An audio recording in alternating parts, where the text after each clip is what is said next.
Welcome to the Slop Farm. Enjoy the video. In this video, I will explain how to avoid chlorine effect after swimming. Before you even dip a toe in the pool, take a moment to prepare. Wetting your hair and skin with fresh water helps them absorb less chlorinated water. Then, apply a leave-in conditioner or a natural oil like coconut oil to your hair. For your skin, a waterproof lotion or barrier cream can create a protective layer, minimizing direct chlorine contact.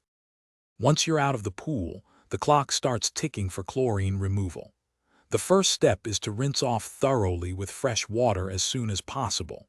For your hair, a clarifying shampoo specifically designed to neutralize chlorine is highly effective.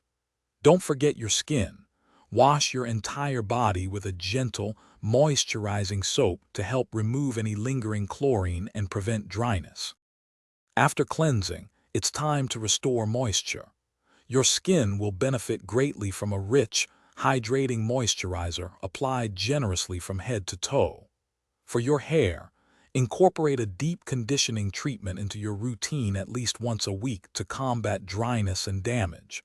And remember, hydration isn't just external. Drinking plenty of water helps rehydrate your body from the inside out.